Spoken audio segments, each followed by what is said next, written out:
Hey, everybody. Welcome back to Pathway to Leadership. Good to see you all in here today. Unlike the last time, I think I got all the communication devices working the way they should. So, let me know in the chat if everything sounds good. And if I need to adjust something, you know I will. So, this evening, we're talking about doing the right thing always, or else. So, this should be an interesting topic. And I really would like you all to get involved in the chat. You can talk amongst yourselves. You can talk to me. I'll be monitoring it. I'll do the best I can. Still have the same old glasses. So,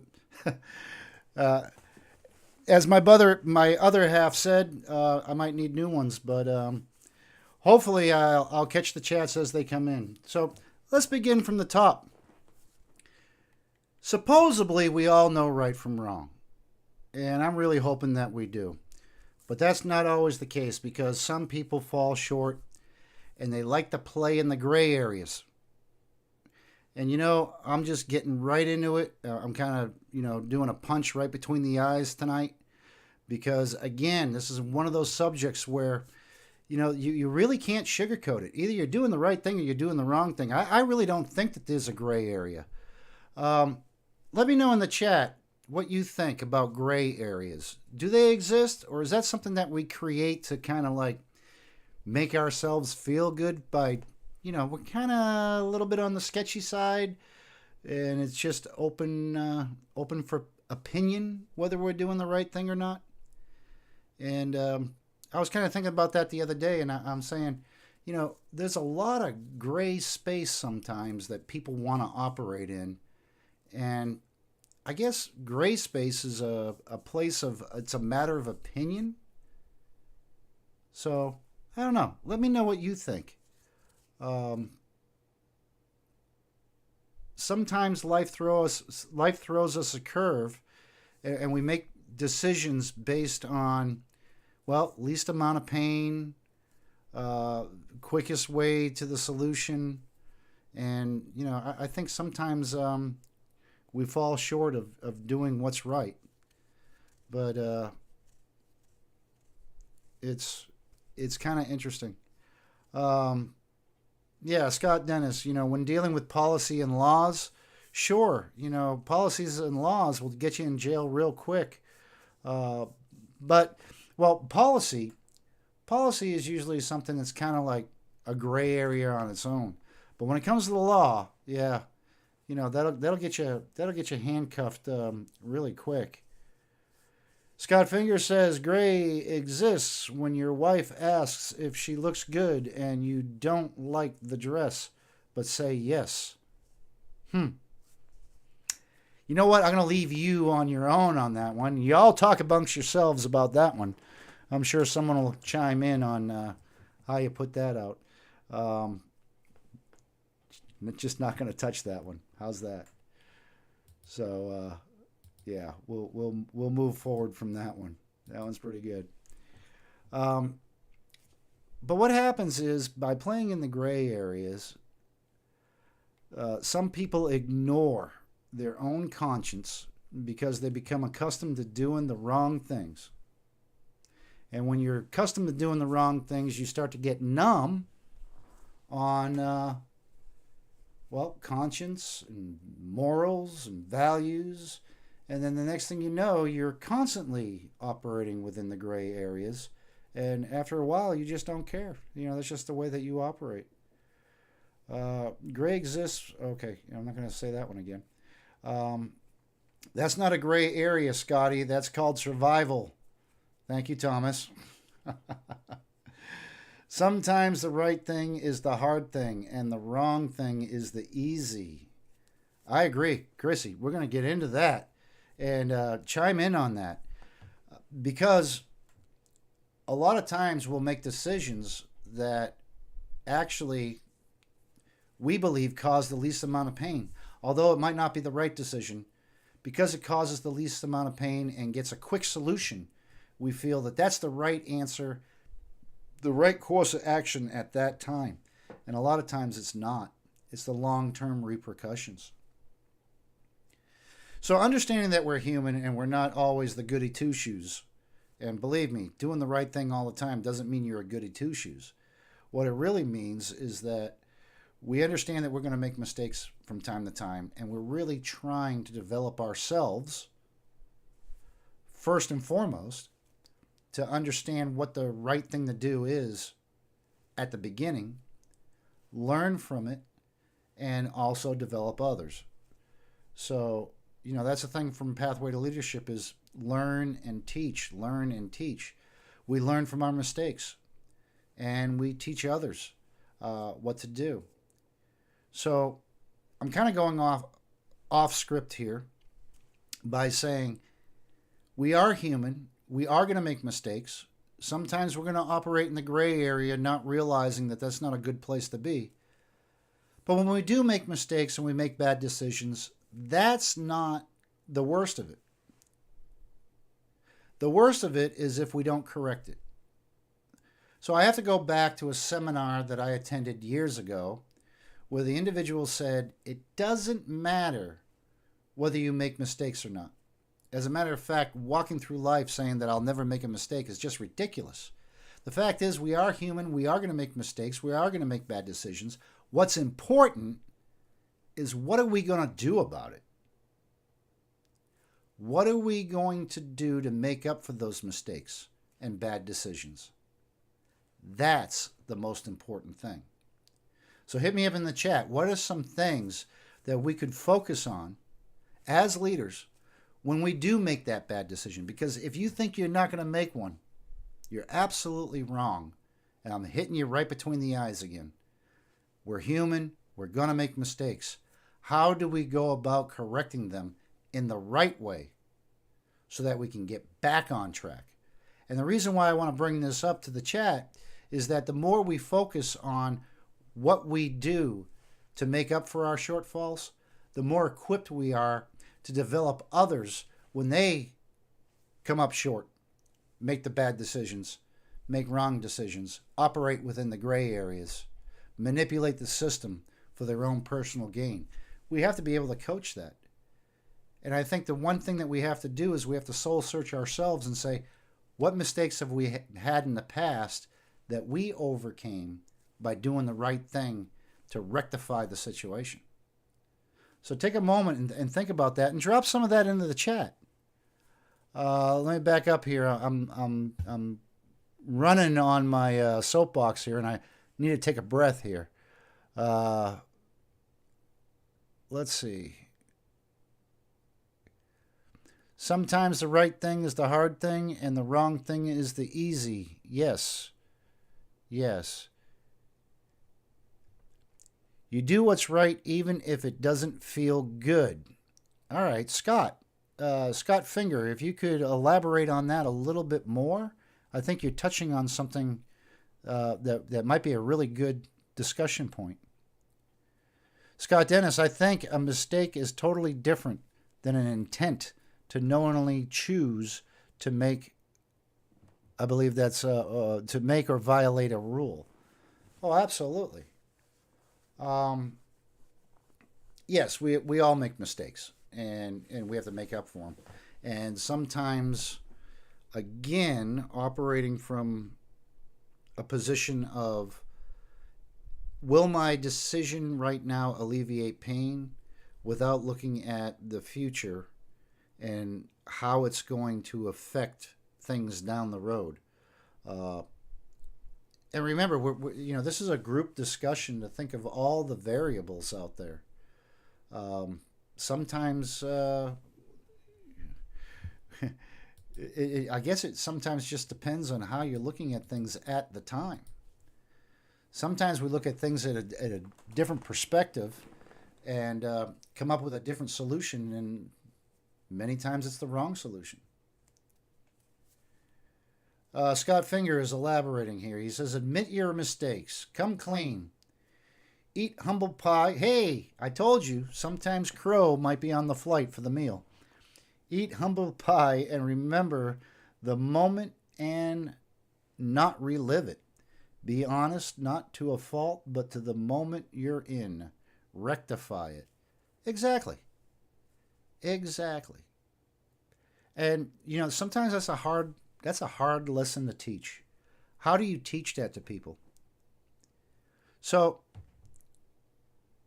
let's continue the discussion that you have a team member that hasn't experienced your level of values, morals, and commitment, and they're up and coming leaders, and you see potential in these people, but yet you see that there might be a misalignment in how they view solving issues and problems in alignment with the company and your own self.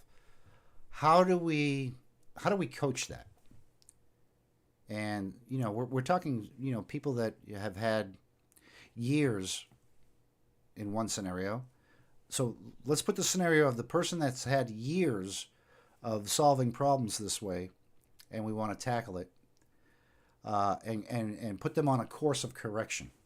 So let's tackle that first, and then we're going to tackle the young people that are coming into the organization, those that have no experience, and teaching them the right way. But right now, let's talk about we have up and coming leaders that have had years of experience of making wrong decisions. They've got potential, and we want to course correct them.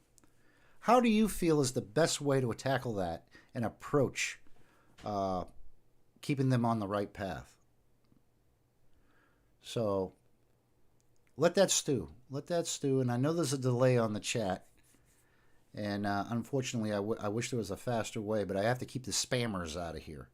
And by putting it on a slight delay, I have opportunity of basically hitting the dump button on the robots that like to jump in here from time to time. But, okay, Angel. Angel says, show them your why. Okay. And that's really important. Why do we try to do the right thing always, all the time? And yeah, you hit the nail on the head, Angel. That was really good. The why is so important because a lot of people don't see past their nose. And I hate to use that expression because, well, you see from the different camera angles, I definitely have a big one. And sometimes it's hard to see past your nose because you're looking at short-term resolution. And when someone sits you down and explains the why we do the right thing and we do it up front, it becomes quite clear that later on down the road, you're going to experience less pain. Doing the right thing right now might create some pain, but the end result is less pain. Excellent, excellent. Thank you so much for that, Angel. Scott Dennis, give clear direction and model the integrity. Yeah, of course. Of course. That makes perfect sense.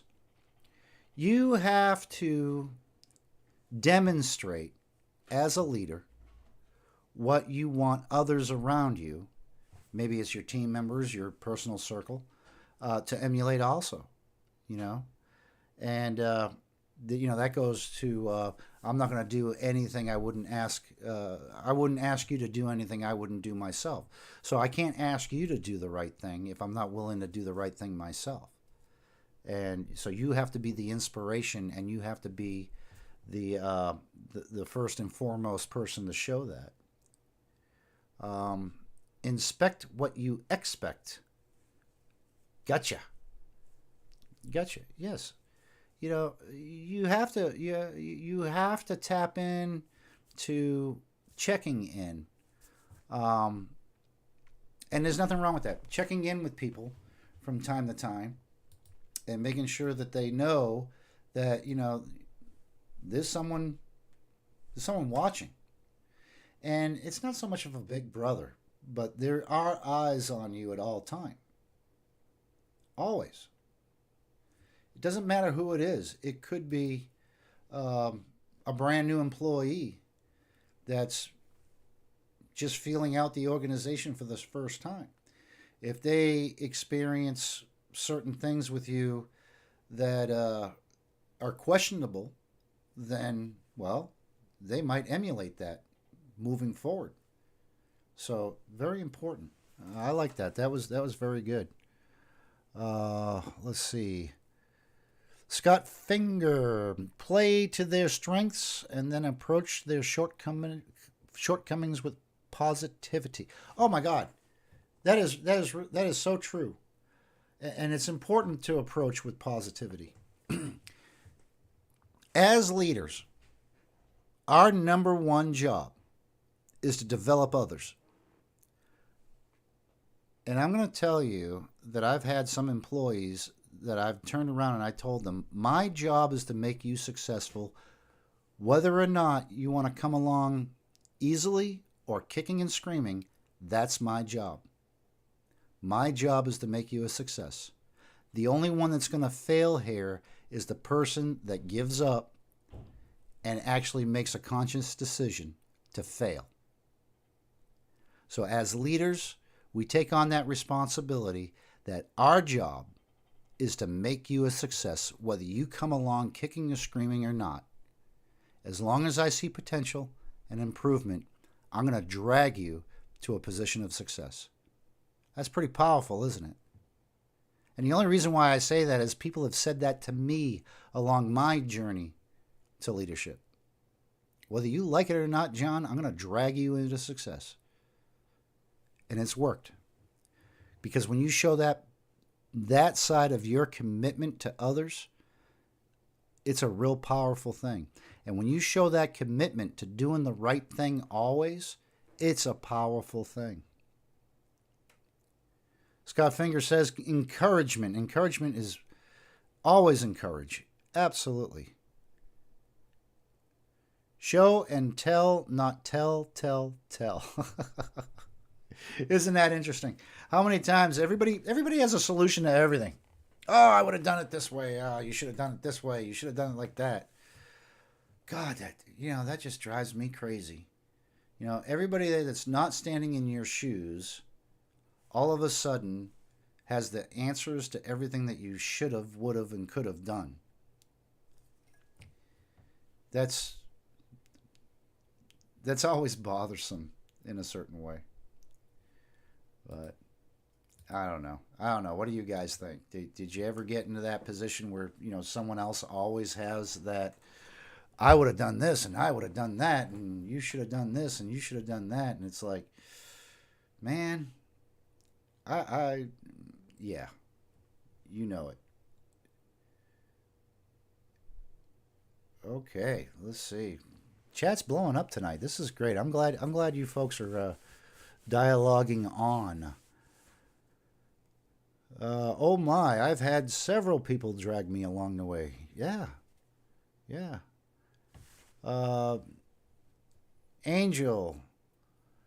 Dennis drags me, but I kick and scream quietly. That's when you go home and you go, oh, God, he's right. Can't stand it. Why does he keep making me successful? Stop it. And yes, it can drive you nuts. Oh, I get it.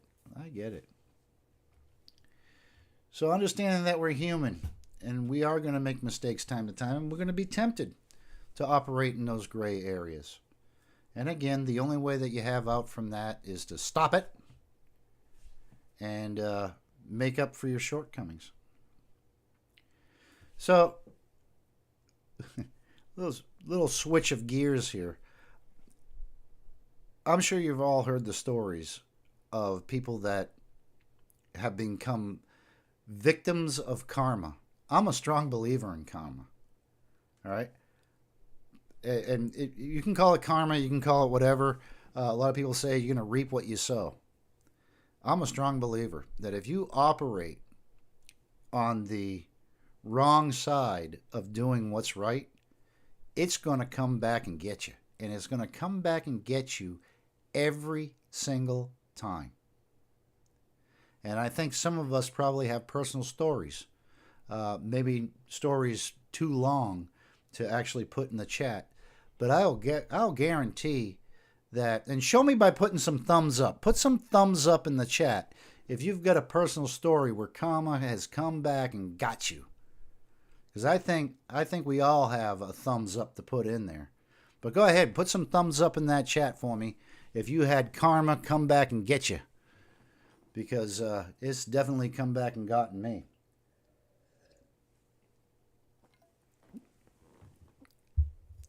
So I personally believe that when you consciously make a bad decision, you start to run away from yourself. Now, think about that. You start to run away from yourself. Now, why do you think that when you consciously make bad decisions, constantly do the wrong thing, consciously do the wrong thing, that you start to run away from yourself? That's an interesting concept, isn't it? No, I'm getting some thumbs up now. Yeah, buddy, I see you. Yeah, here's my thumbs up. Definitely. Yeah, karma has a wonderful way of coming back and kicking you right in the butt, doesn't it? So, when you're making bad decisions purposely and not doing the right thing purposely, one of two things are going to happen. Either karma is going to get you or you start to run away from yourself. That's a sad point of view. You start to run away because the good angel and the mean devil, one of each always sits on your shoulders, is in battle with themselves. And you just want to escape the argument. And you keep running away, and you keep running away. And as you're running away, more bad decisions follow, more doing the wrong things follow, and it becomes a snowball effect. Crazy, isn't it? And I think you've seen or experienced this yourselves. It's never a good place to be. Scott Finger says you can't live a lie or you aren't living. Matter of fact, that's very true. That's very true. So, again, you reap what you sow. Scott Dennis, not only do you run away from yourself, but you will draw from others. Yeah, absolutely. Absolutely. So, we're going to switch a little bit here, and we're going to go to how do you know you're making the right decision? How do you know you're doing the right thing? Now, I'm not a big fan of Oprah Winfrey, but she has come out with some great articles and some great topics. But one thing that she has said, and I'm going to read it, quote, when it comes to doing the right thing, you know it's the right decision when in the end there is peace. So that's pretty darn good. So in the end, now, in the beginning it may cause pain, it may be uncomfortable, but the end result of what you decided to do, there's peace. And that statement actually, I learned from it. Making the right decision so that in the end there is peace. So, I'm going to pose a question out there. So here comes the big first question. Because we're a community of leaders at Pathway to Leadership, our motto is learn and teach. And I really hope that those of you that are watching this on the replay and those of you that are in here live that haven't subscribed yet, that by the end of this video, I've earned your subscription. But I really hope that I've earned a like. So if you like this video and this live stream, go ahead, hit that like button. This will push it out to more people so that they can start coming in and joining our community of leaders. And as a community of leaders, I'm going to pose this next question to you. As leaders, when is it the right thing to do when it comes to firing someone? Now, I'm talking about an individual who has not broken any laws. That's a no-brainer. But by their performance. So in the chat, put in there, What do you think is the right thing to do by firing someone? What do you think it takes? And I'm going to leave that up to you guys because I think a lot of you here tonight have been very active in the chat, and I'd love to hear from you. And I'm gonna put my own 2 cents in that. For me personally, and you can list in the chat all your details, but for me personally, before I fire anyone, I have to be able to go home at night, look in the mirror, and say, it was totally their decision, 100% their decision to fail and get fired. And I'm just throwing that out to get the juices flowing. Scott Dennis, when they reach a point where they are no longer fat, and fat stands for faithful, available, and teachable. That's very good. I might actually have to write that down. I actually have a pen here. I'm going to write down fat. I'm going to go back through this. I like that. Fat. Faithful, available, and teachable. I like it. And Scott Finger, when every resort has been exhausted, when they break policy too many times, when the person shows they don't care. Yeah, absolutely. You know, there has to be a buy-in to the organization, and if the organization is not aligning with the individual, or the individual is not aligning with the organization, then I absolutely agree. Thomas, you chimed in the same way. When they show they no longer care. Wow. So, yeah, care has a lot to do with it. Well, what about, hey, I'm just here for the paycheck. Yeah, I get it. When they no longer care, or when they put themselves above others. I think that's another one. When their self becomes more important than the people around them, whether it be the people that they serve, whether it be the people that they work with. That's another one. All right, you ready for the next question? Here it comes.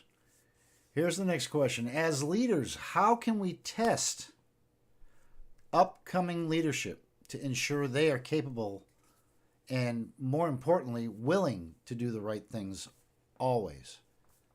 So, does anybody have little tests that they've used in the past? Little tests that have been used on them to see if they're going to make the right decision? Because in a little while, I'm going to give you a couple of my own. Here we go. How do you show them you care as a leader? This is a customer-based business. It's not about us. It's about the needs we need to meet. So I'm going to back up a little bit to Chrissy. Chrissy says, how do you show them you care as a leader? I think that's a valid question. So if you have employees or co-workers, team members, that are not prone to operate within the acceptable margins, or they're not operating with the always do the right thing mentality. And I think Scott Finger was the one that brought it up earlier about, showing that you care. Chrissy brings up a good point. What are some examples of how we can show that we care about them and that what they're doing is not the right path or in line with the corporation? And we want to show that genuine feeling of care. So I'm curious about that. I want to see some chime in on that in the chat. What do you think is some of the ways that we can show as leaders that we truly and really do care, that they actually do the right thing? And I'll leave that there. So, yeah, I mean, as leaders, it's not so easy. You know, it's not easy to do the right thing all the time. Let's call a spade a spade. Come on. You know, I don't think anybody here on this channel or anybody in leadership is immune from being tempted to make the wrong decision. So it's how we do it on a daily basis. All right, here we go. Scott Dennis is one way I like a parent. Oh, one way is like a parent would. Have tough conversations with them that is truthful. And Chrissy says, and the people you lead are your customers. Scott Dennis says, holding them accountable. That's true. Holding people accountable is very important. But Scott Finger says, personalize the conversation. Give examples of your own shortcomings. Let them explain theirs, even if uncomfortable. Yeah. Okay. Right. Sometimes we have to come across as human. Just because we hold position, we're leaders, we're in a position of authority, doesn't make us immune to being human. And obviously, if someone's in a leadership position and they feel that they're immune from all of this, then we got issues with that leader. But that's another video for another time. I'll be diving into the fake leader and how to identify fake leaders. I did that again. But yeah, Angel says that's the way it should be. Be human. Absolutely. There's no one on this planet that doesn't have shortcomings. How can we not look ourselves in the mirror at the night and say that we're perfect?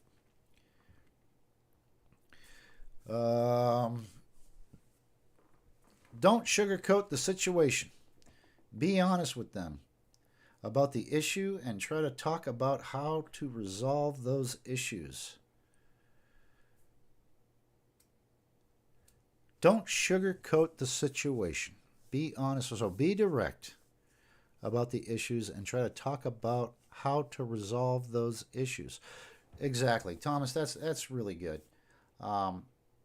You know, I think I'm going to have to take my wife's point of view, and I'm going to have to go with better glasses for live streaming.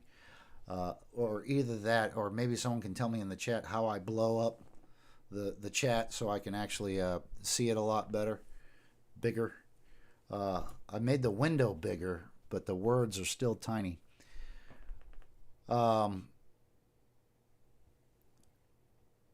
Scott Dennis, writing. Okay. Writing what? I'm sure there's more to that. Oh, okay, that goes up. Be careful with that when you are at the point of writing them up. Yeah, you know, writing people up. Yeah, I understand there's merit in writing people up. And sometimes that's the right thing to do. But, and I understand in a corporate organization, you want to have a paper trail of discipline. I've never seen, personally, where writing somebody up has ever solved or broken a bad habit. As a matter of fact, personally, I feel that write-ups should be a major last resort. It's kind of like the 3 steps behind you saying I've done everything I can, and this is all I've got left to do. Because as true leaders, we can teach people, we can develop people. And sometimes as leaders, we take the quick way out. The quick way out is write them up 3 times, get them out the door. And to me, sometimes many leaders do that too quickly. Matter of fact, I think leaders go to the write up a little bit too quickly. Um, Gaining trust, instilling your values, morals, aligning with the employee, and trying your hardest to get them on board. And then writing up is like, you know what? You're 3 steps from the door, and this is the last thing I have because I've exhausted everything previously. And I see it too many times in leadership where write ups happen way before they should even happen. And I don't know how you feel about that. And please let me know in the chat. I keep directing you to the chat because I really want you to be part of the conversation. But I think write ups happen too soon. I think write ups should happen your last 3 steps from the door. That's it. That's all I've got. I've exhausted all of my leadership skills on you. And we're going to go with the first write up. We're going to go with the second write up. We're going to go with the third write up. And then that's all I got. Goodbye. And, it's very touchy because there's so many different opinions about that. I've worked in organizations where it was write them up, write them up, write them up. I've worked in organizations with, what are you going to do that for? Well, you're going to waste the time. Don't even write them up. Just get rid of them. That's the easy way out. I think that's the easiest, crappiest way to be a leader, is taking that easy way out. Scott Dennis chimes in here. He says, I agree, John, with writing someone up.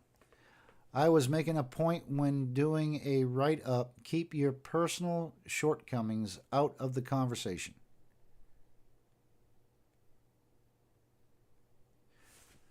Okay, so let's see. I agree, John, with writing someone up.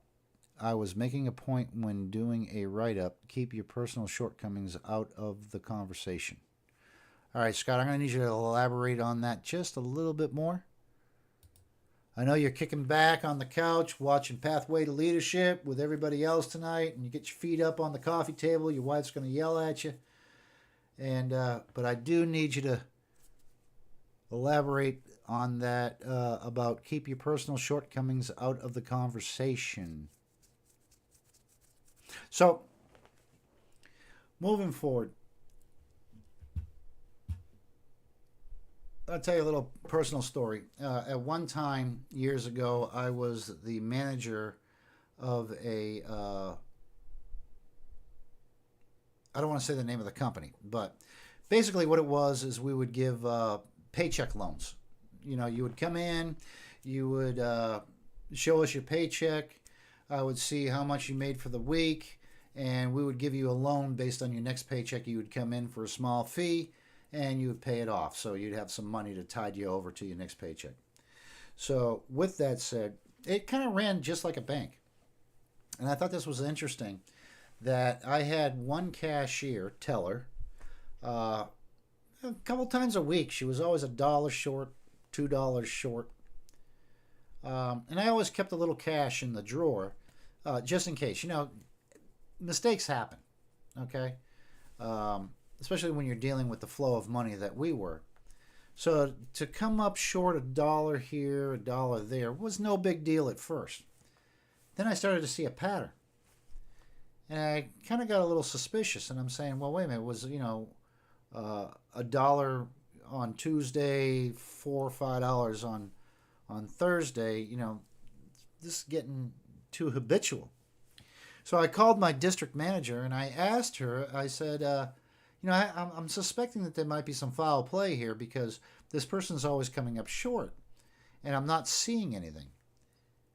Well, what was interesting is, like we said before, when you start to operate in the gray area and you start doing the wrong thing, she told me, she said, people that get away with stealing little amounts will get bold and they'll steal bigger amounts and they'll do it more frequently and then they'll start to get sloppy. So she told me to adjust the security cameras so that I had good angle on her, and just monitor her over a few days. Well, darn it, if she wasn't right.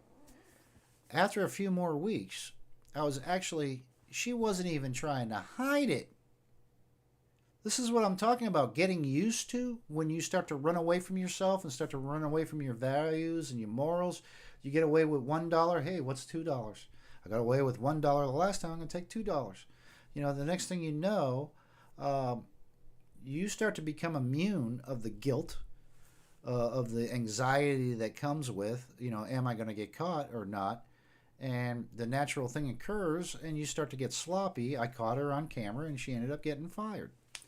So I think the same thing. When you start to get away with making the wrong decision over and over and over, or doing the wrong thing over and over and over, you start to get numb. And that's a bad place to be, man. You start getting numb to it. And then all of a sudden, it starts to become normal. And that's where I get scared for people. Angel, I'm guilty of writing someone quick and firing too soon. I know I should have shown them and given my whys. I wasn't a good leader. Well, you were a leader in learning. Trust me on that. We made that. I fired too soon myself and felt very guilty about it. I often think back about this individual that I fired too soon. Matter of fact, I took the easy way out. I'm going to admit it. And I often think back and say, I wonder where that person is now. Is me as a leader at the time in a management position, firing that person too soon, what would have happened if I knew what I know now and applied it to that person back then? Where would they be today? So you're absolutely right. It does weigh on me sometimes. Scott Dennis, earlier Scott F. was making a comment to being human and confessing your own shortcomings. I agree with Scott F. in doing that in a coaching session or day-by-day rapport building. If you are in a formal counseling, refrain from... Oh, yes. Oh, yeah. Now I understand where you're coming from. Right. When you're in a formal and it's going to be written, you keep your personals out of there. Absolutely. Because it just becomes a factual matter. I agreed with your points, John, with a write-up is mostly a waste other than a document when you are at a last resort. Absolutely. I appreciate that. Scott Finger, I was written up and was humiliated, though I rectified the issue before the write-up. I didn't realize I did the wrong thing. In the end, I get it, but was a blemish on my record. Lesson learned. Well, lesson learned, but proper leadership. And everybody's learning. There's no perfect leader. Everyone's learning. Sometimes we're on the learning curve of the leader, and sometimes we're on the learning curve of the being led. And that's what's really important about Pathway to Leadership, is that we're a community, whether you're in a position of leadership, learning to be in leadership, it doesn't matter. It's a community of leaders. And we get to see the insides, the outsides, the way things operate here inside of this channel, which makes it so awesome. I'm really proud of the people that join in on Tuesday nights, because without you, we just wouldn't. There'd be no reason to do it. And so we have something really special here, and we get to learn from each other. So doing the right thing is not about being a goody two-shoes. It's about personal integrity, lasting impressions, defending your morals and values, and doing the right thing helps you become the person you want to be. Even though it's so darn hard sometimes to do it, taking that step back and saying, it's not the right thing to do. This is the right thing to do. And you know what? I'm going to do the right thing. Never easy sometimes. But the pain that comes with doing the wrong thing is not worth it. It really isn't. And I'm sure everybody here tonight can contest And those that are watching it on the replay, drop it in the comments below. Some of your experiences. You didn't hit us on the live, but I appreciate you just as much. I mean, there's a whole comment below that you can fill out, and I read all the comments. And those comments that you put below, those help me. Those help people in the chat tonight, because they're going to go back on the replay and look at those comments. And we'll discuss them in a future video. But making a bad decision may alleviate small amounts of pain for the short term. But like that cashier I talked about earlier, it leads to moral numbness. Moral numbness. And eventually larger pains in the future. So I think that's really important to know. And, finally, I'm going to throw one more thing out there. You have to help each other. I have to help people. People have to help me. Sometimes we have to remind each other what's the right thing to do, because life gets in the way. And that's the truth. Get up, go to work, go home, go to bed. Do it all over the next day. Busy, busy, busy. Run here, run there. Take care of this person. Take care of family. Take care of ourselves.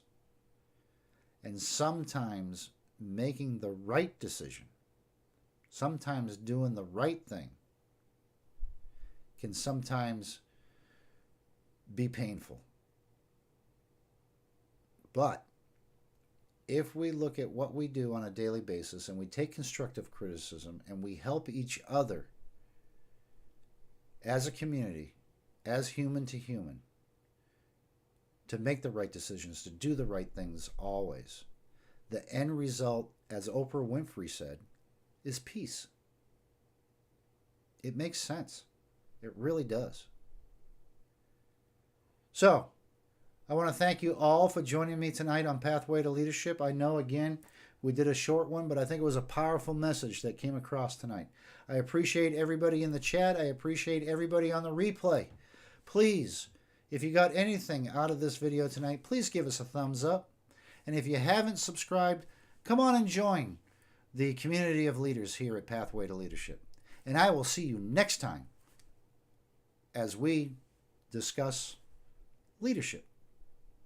I'm John with Pathway to Leadership. I'll see you next time. Good night.